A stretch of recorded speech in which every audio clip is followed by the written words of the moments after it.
Man, Baker, I have a package for you. Oh, what is this? Thank you, sir. Oh, this is a Galaxy S3, but this is the International Galaxy S3. I'm Governor Bacon now. Oh, well, Governor, I haven't Governor seen Bacon. it. It's Galaxy S3 unboxing time. Oh, yeah. Good day, old chap. I hope you got that. Now that I'm back up in the office, it's unboxing time, friends. Here's the Galaxy S3. This is the international version of the popular device. This is the one we saw in London. If you watched our hands-on coverage from the event on May 3rd, this is the international build. Although, interestingly enough, we look at at least the preview pictures of the ones that are coming to the US, they still have that physical home button. So super cool. Historically, we've seen it switch to capacitive buttons. You're like, blah, blah, blah, Aaron, get to the unboxing video. And that's what I'm going to do. But I'm really excited about this. I got to give a shout out to Negri Electronics online. They pulled through for me. I've been waiting for this device for days from another provider. I reached out to Negri. They had it, overnighted this bad boy to us. So special thanks to them. You can get this from them if you're like, you just can't wait for that US version. Hit up their site, negrielectronics.com. I paid $774.50. So it's a pricey device, and they have blue in now. I got white, and I'm actually kind of partial to the blue. But they have both available now in 16 gigabyte versions. So there's 16 and 32, and I think there's a 64 gigabyte version you can pre-order as well on their site. So a lot of different options, but it is finally in the office. Enough of that aside. And special thanks to Best Buy Mobile for hooking us up with phones like this for use in our One Paw Bandit game. When you go into Best Buy Mobile, you'll walk out working. They'll help you set up your email, your web, all that stuff. So when you walk out the door, you're good to go at Best Buy Mobile. They'll be getting, obviously, the US builds whenever those launch, depending on which carrier you're with, all the different launch dates. They'll be getting those in store with all the carriers, with the exception of T-Mobile in some locations and US Cellular. But this is the international version, 16 gigabytes, the one we have here in the office, and this is packing a 1.4 gigahertz quad-core Exynos processor. It's got a 4.8-inch Super AMOLED HD display, 8-megapixel camera, 2,100 milliamp hour battery. This is what the box looks like. I've already ripped it up. I was so prepared, like I've never prepared my videos, and I was so prepared and excited for this. I got scissors. I always love international devices. Genuine Samsung product, and there it is. Here is the Samsung Galaxy S3. Beautiful looking device, as you can see here, and all the plastic. Oh, we're going to have fun ripping that plastic off. Marble white sticker. And then let's open it up here and take a look. Quick start guide for the GTI 9300. Quick start guide. You got your warranty card. You got your guide de prise and whatever. You got that too. And then you got your European. This obviously would not come with the US version, but you got your Euro adapter here, which obviously you can get a US adapter if you're buying this unlocked from Negri Electronics or another reseller. But you got the earbuds, or the ear tips rather. You got your USB cable. You got headsets in the box. Hey, that's pretty nice. Got a headset with an inline volume adjuster and a mute button. All right, that's pretty cool.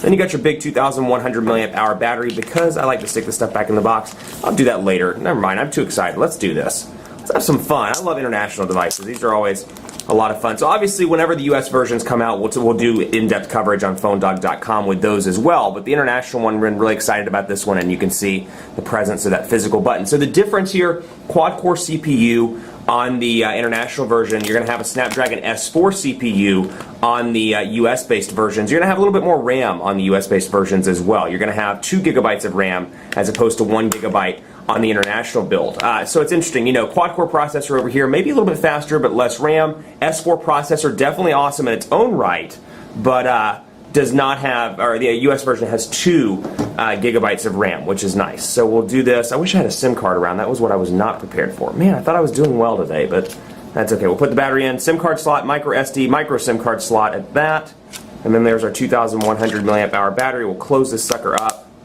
And you can see a nice glossy white back, 8-megapixel camera here. Got your power button on the side, your 3.5mm headphone jack up top, your volume rocker over on the left side, and then of course your physical home button. Let's see if we get a... Oh, that wasn't really... I'm disappointed, Samsung. That sticker was not nearly sticky enough. Might have to send it back. No, I'm just kidding. I'm not going to send it back. But let's power this sucker on. Front-facing camera that's 1.9 megapixels, and then you got a beautiful 4.8-inch Super AMOLED HD display. Ice cream sandwich running on this atop what they're calling the new TouchWiz. I don't think there's a model number, at least in the meeting that we had in London. It wasn't conveyed to me that there was a model number like TouchWiz 5 or anything like that. It's just the new TouchWiz. So we're going to do English United States. We're going to start this puppy up, and let's see here. We're going to skip this and see if we can get Wi-Fi. It's turning on Wi-Fi. Bear with me here while I get us on Wi-Fi. Get that password put in for you. And let's do this. Beautiful display. And you're like, bring it back, Aaron, bring it back. Let's go to, yeah, it's connected, so let's do next. Oh, there we go. Okay, so Wi-Fi is connected, automatic date and time. We'll just do that for now. We'll wait, and then we're going to skip that for now. Samsung account. We're not even going to do a Google account. We just want to get into this thing and get it up and running. This phone belongs to Aaron Baker. So the background of the intro is they jokingly call me the mayor in my office building. So that's, if you're wondering at the intro, you're like, why in the world are they calling me the mayor? That's why. We're going to do... We're going to do no thanks to that for right now. That's a pretty good deal, 50 gigabytes on Dropbox. But you know, obviously no SIM card installed, and you can see what it looks like here. So emergency calls only, obviously, because we don't have a SIM card in just yet. But you can see kind of typical to the Samsung look and feel here. You can obviously see more of an evolutionary update to this. So take a look at the top, Wi-Fi, GPS, sound, screen rotation, power saving, and obviously you can flip back and forth between those to access. So there are a lot of cool features that I'm really looking forward to testing on this device. Excuse me. Things like the face recognition, where while you're looking at the actual device, the screen won't turn off, so it doesn't get dim like most other phones. You're reading something and you're kind of just reading and it's staying on that page, and then it gets dim and you're like, what in the world? No SIM card. Obviously software update is already available on this international version. And then we'll take a look here. You can see Wi-Fi, you can see your device stuff. Go down through settings, sound, display, wallpaper. Let's look at LED indicator and see what we can do. So you can light up the LED when it's charging, when it has a low battery. Let's do that as well. Actually, let's not do that. That's just annoying. And then missed events like text messages. And you can obviously see two capacitive buttons down here. You got your menu button, rather, your back button, and then you have home, power saving as well, application manager, a bunch of system stuff, and then you've got your home screen. So we can swipe left and right. Yeah, I know all this stuff. It's not my first rodeo with phones there, Samsung, but thank you. And then you got your 7 home screens as well. So quad-core Exynos processor, like I said, in the international build. So I'm really excited. Hopefully at some point the US ones will come in, and we can do a little bit of hands-on comparison between this one and the US version to see which one is top-notch. Obviously, we're going to load up PhoneDog on this video. PhoneDog.com. Let's get that loaded up and see what that looks like. We saw this briefly in the hands-on video that I showed you from London, but you got your tabs up here.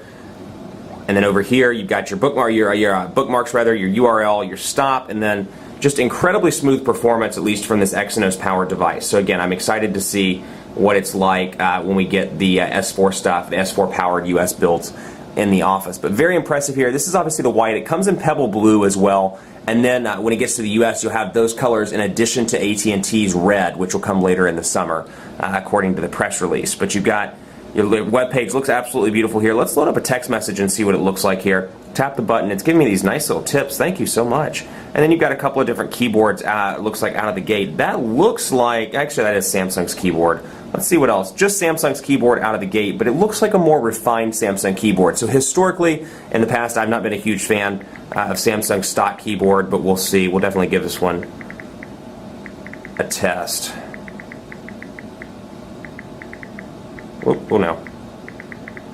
Quick Brown Fox is happy that the GS3 is finally here. This has been about a week-long ordeal trying to get this sucker in the office. Then you can press and hold the home button. You've got your typical Android 4.0 looking recent apps menu here. A little bit of customization. Let's take a look at some of the, on that note, press and hold and let's see what we can do with, let's do some apps, folders, and pages.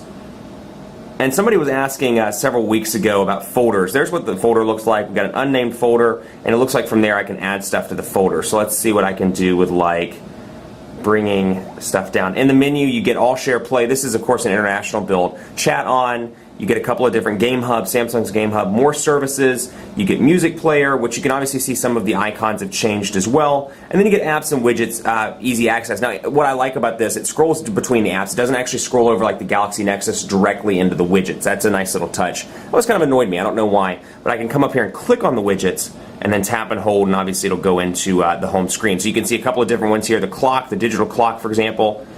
I don't want to do motion. This is pretty cool, though. I actually will show you this. Then this is something from previous Samsung devices. So let's pull down the Gmail widget, for example, and then you can obviously scroll back and forth depending on how the device is tilted between the home screen. So a lot of different things on this. And then you've got your Gmail widget. I don't want to do that right now, though, so that's not really going to make a lot of sense. Let's do the clock. Or let's do a dual clock. We'll put that on the home screen and take a look at that. So obviously London is there. I can add a secondary city. And then I've got a couple of things out of the gate. I've got this big AccuWeather widget, which it doesn't look like it's customizable in terms of size. And then a couple of things on the home screens here, like Samsung apps.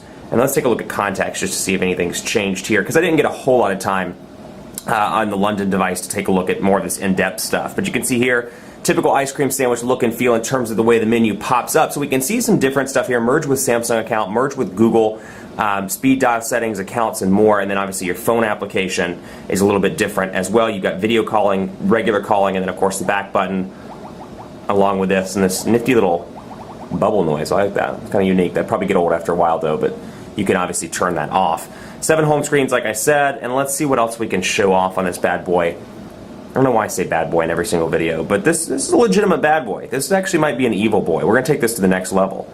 And that, my friends, is the bad joke in the Galaxy S3 video. But you can obviously see the widgets here, and you can see how many pages of widgets you have and scroll back and forth. But I like the fact that the apps and widgets are separate, and then of course, I'm not quite sure, it looks like a download link or something. It informs me when something is downloading. That would be my guess, but we'll take a more in-depth look at that in the coming days. I'm obviously going to carry this device. This is a surprise. I'm going to shoot the video next. I'm carrying this device as part of a challenge for 30 days, so look out for that for the Galaxy S3 30-day challenge. It's the next big challenge on PhoneDog.com, and I'm very excited about it. Will the battery hold up? Will the screen be beautiful 15 days in? Will this device be the must-have device? We'll find out that and more in the 30-day challenge. So stay tuned for that. Lots of coverage coming on the Samsung Galaxy S3, which is arguably one of the hottest Android devices of the year. It's HTC One X and Samsung Galaxy S3 right now, at least in the Android world. So much more coverage. Keep it locked on PhoneDog for continuing coverage of this device. And obviously when the US builds come in and they're available, and retail stores will take a look at those as well and do some comparisons